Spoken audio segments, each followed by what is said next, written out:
السلام علیکم دوستو، میں ہوں شمس حسین اور آپ دیکھ رہے ہیں میرا یوٹیوب چینل اسلام کی بات۔ دوستو امید کرتا ہوں آپ سب خیر وفیت سے ہوں گے۔ اللہ تعالیٰ آپ سب کو اپنی حفظ و امان میں رکھے۔ تو آج ہم آپ کے لیے ایک نیو ویڈیو لے کے آئے ہیں۔ امید ہے آپ نے ہماری پچھلی ویڈیو کو پسند کیا ہوگا۔ تو آج کی جو ہماری ویڈیو ہے اس کا جو ٹاپک ہے وہ ہے ابرہہ کا خانہ کعبہ پر حملہ کرنا اور اس بدبخت کا انجام۔ جی دوستو، یمن کا ایک گورنر تھا جس کا نام ابرہہ تھا۔ اس نے خانہ کعبہ پر حملہ کیا تھا اور آج کی ویڈیو میں ہم اس بدبخت کا انجام بھی دیکھیں گے۔ تو آج کی جو ہماری ویڈیو ہے آپ نے ہمارے ساتھ مل کے دیکھنی ہے۔ تو ویڈیو کی طرف جانے سے پہلے آپ سے درخواست ہے کہ اگر آپ ہمارے چینل پر نیو ہیں تو اس کو سبسکرائب کر دیں اور ساتھ ساتھ جو گھنٹی کا بٹن ہے اس کو بھی کلک کر دیں تاکہ ہماری آنے والی ویڈیو آپ کو بآسانی مل سکے۔ تو بنا ٹائم ویسٹ کیے ہم چلتے ہیں ویڈیو کی طرف۔ بسم اللہ الرحمن الرحیم۔ السلام علیکم دوستو، نبی کریم صلی اللہ علیہ وآلہ وسلم کے ولادت باسعادت عام الفیل میں ہوئی تھی۔ عام الفیل کا مطلب ہے ہاتھی والا سال۔ یاد رہے، عام الفیل یا ہاتھی والے سال کا ذکر قرآن میں سورہ فیل میں بھی ملتا ہے۔ اس سال حبشہ کے مقرر کردہ یمن کے گورنر ابرہہ نے مکہ پر حملہ کیا تھا۔ اس نے اصل میں سنا، جو یمن کا شہر ہے، اس میں ایک کلیسا یعنی چرچ الکلیس کے نام سے تعمیر کیا تھا، اور چونکہ وہ مسیحی تھا اس لیے وہ چاہتا تھا کہ عرب مکہ جانے کی بجائے اس کلیسا کو مرکز بنائے۔ جب یہ ممکن نہ ہوا تو اس نے کعبہ کو تباہ کرنے کی ٹھانی۔ پیارے دوستو، آج کی اس ویڈیو میں ہم آپ کو ابرہہ کے اس حملے کا مکمل واقعہ تفصیل کے ساتھ سنانے والے ہیں۔ یاد رہے کہ یہ واقعہ فیل بھی کہلاتا ہے۔ اس واقعے کو واقعہ فیل کا نام کیوں دیا جاتا ہے یہ بھی آپ کو بتائیں گے، اور اس کے ساتھ آپ کو یہ بھی بتائیں گے کہ ابرہہ کون تھا اور آپ صلی اللہ علیہ وآلہ وسلم کی ولادت اس واقعے کے کتنے دن بعد ہوئی۔ پیارے دوستو، یہ واقعہ کچھ اس طرح ہے کہ ابرہہ یمن کا عیسائی حاکم تھا۔ حج کے دنوں میں اس نے دیکھا کہ لوگ بیت اللہ کا حج کرنے جاتے ہیں۔ اس نے اپنے لوگوں سے پوچھا، یہ لوگ کہاں جاتے ہیں؟ اسے جواب ملا، بیت اللہ کا حج کرنے کے لیے مکہ جاتے ہیں۔ اس نے پوچھا، بیت اللہ کس چیز کا بنا ہوا ہے؟ اسے بتایا گیا پتھروں کا۔ اس نے پوچھا، اس کا لباس کیا ہے؟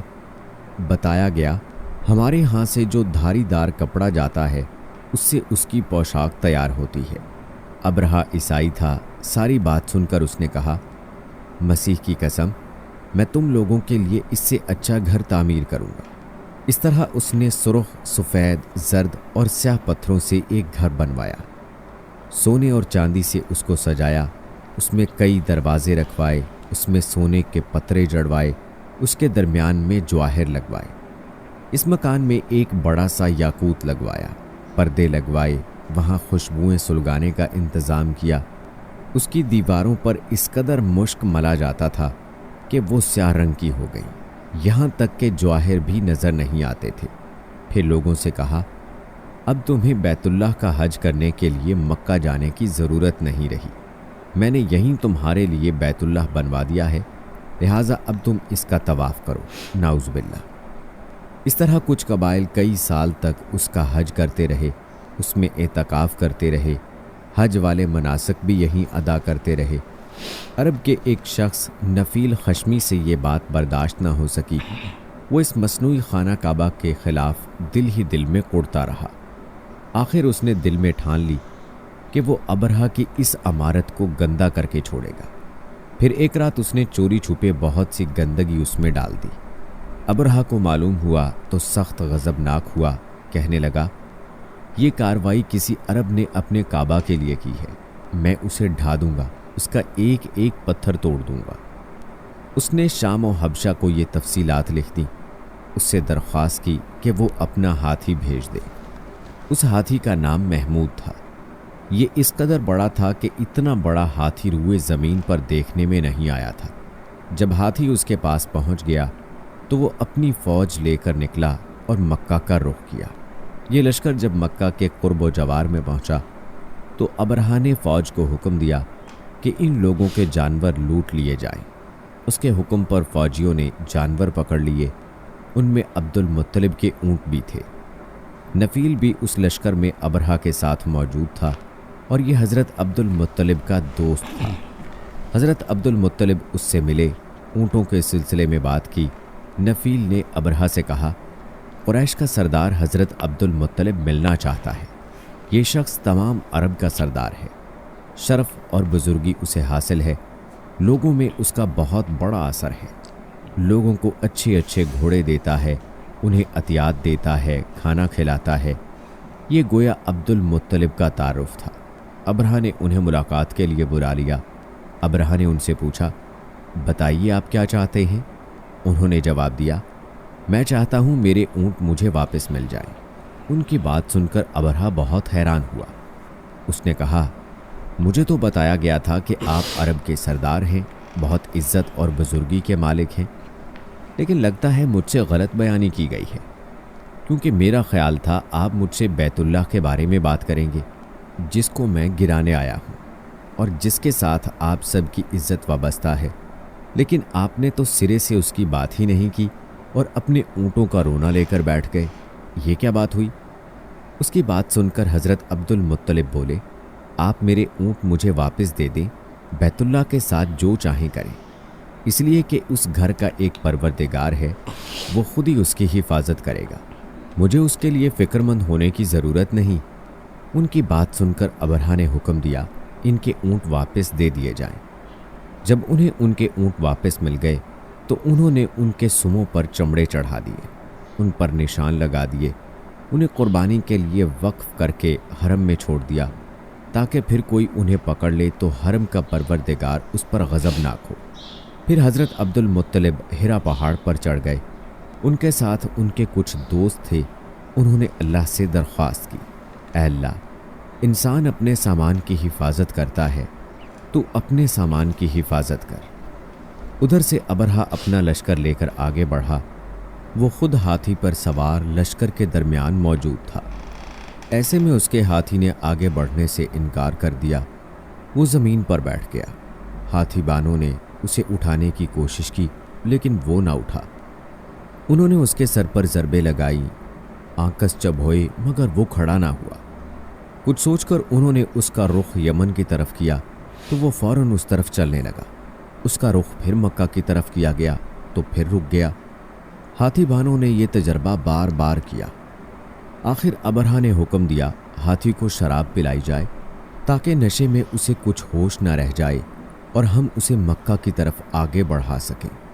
चुनाचे उसे शराब पिलाई गई, लेकिन उस पर उसका भी असर ना हुआ।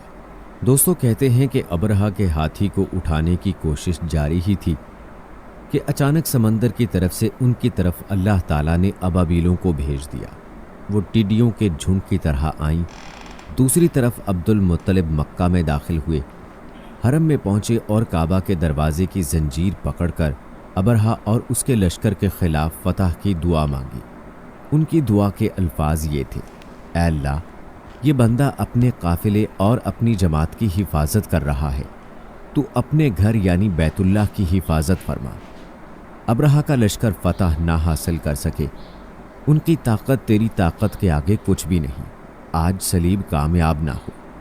दोस्तों, याद रहे कि सलीब का लफ्ज़ इसलिए बोला कि अबरहा ईसाई था और सलीब को ईसाई अपने निशान के तौर पर साथ लेकर चलते हैं। अब उन्होंने अपनी कौम को साथ लिया और हिरा पहाड़ पर चढ़ गए, क्योंकि उनका ख्याल था वो अबरहा का मुकाबला नहीं कर सकेंगे। और फिर अल्लाह ताला ने परिंदों के झुंड भेज दिए। ये परिंदे चिड़िया से कदरे बड़े थे। इनमें से हर परिंदे की चोंच में पत्थर के 3-3 टुकड़े थे। ये पत्थर परिंदों ने अबरहा के लश्कर पर गिराने शुरू किए। जो ही ये पत्थर उन पर गिरे, उनके टुकड़े टुकड़े हो गए, बिल्कुल इसी तरह जैसे आज किसी जगह के ऊपर से बम गिराया जाए तो जिस्मों के टुकड़े उड़ जाते हैं। अबरहा का हाथी महमूद अलबत्ता इन कंकरियों से महफूज रहा। बाकी सब हाथी तहस नहस हो गए। दोस्तों, कहा जाता है कि ये हाथी सैकड़ों की तादाद में थे। सब के सब खाए हुए भुस की मानिंद हो गए, जैसा कि सूरह फील में आता है। प्यारे दोस्तों, कहा जाता है कि अबरहा और उसके कुछ साथी तबाही का ये मंजर देखकर बुरी तरह भागे, लेकिन परिंदों ने उनको भी ना छोड़ा। अबरहा के बारे में तबकात में लिखा है कि उसके जिस्म का एक एक उज़्व अलग होकर गिरता चला गया, यानी वो भाग रहा था और उसके जिस्म का एक एक हिस्सा अलग होकर गिर रहा था। दूसरी तरफ हज़रत अब्दुल मुत्तलिब इस इंतज़ार में थे कि कब हमला होता है, लेकिन हमला आवर जब मक्का में दाखिल ना हुए तो वो हालात मालूम करने के लिए नीचे उतरे। मक्का से बाहर निकले तब उन्होंने देखा सारा लश्कर तबाह हो चुका है। खूब माल गनीमत उनके हाथ लगा, बेशुमार सामान हाथ आया, माल में सोना चांदी भी बेतहाशा था। लश्कर में से कुछ लोग ऐसे भी थे जो वापस नहीं भागे थे, ये मक्का में रह गए थे। इनमें अबरहा के हाथी का महावत भी था जो महमूद को आगे लाने में नाकाम रहा था। प्यारे दोस्तों, यूं बैतुल्लाह यानी खाना काबा के मालिक ने अपने घर की हिफाजत फरमाई और अल्लाह ताला ने दुनिया वालों को अपनी कुदरत का मज़हर दिखाया कि वो ऐसी कुदरत वाली ज़ात है कि हाथी जैसी दोहैकल मखलूक को अबाबील जैसे छोटी और हकीर मखलूक। जी दोस्तों, ये थी हमारी आज की वीडियो। उम्मीद है आपको पसंद आई होगी, आपने हमारे साथ मिल के देखी होगी। तो ये था उस बदबख्त का अंजाम जिसने खाना काबा पर हमला किया था। तो इस तरह की रिएक्शन वीडियो आपको हमारे चैनल पर मिलती रहेंगी, बस आपने हमारे चैनल के साथ जुड़े रहना है। तो अगर आपको वीडियो अच्छी लगी है तो उसको लाइक कर दें, और अगर आप हमारे चैनल पर न्यू हैं तो उसको सब्सक्राइब कर दें। मिलते हैं नेक्स्ट वीडियो में एक न्यू वीडियो के साथ, तब तक के लिए अल्लाह हाफिज़।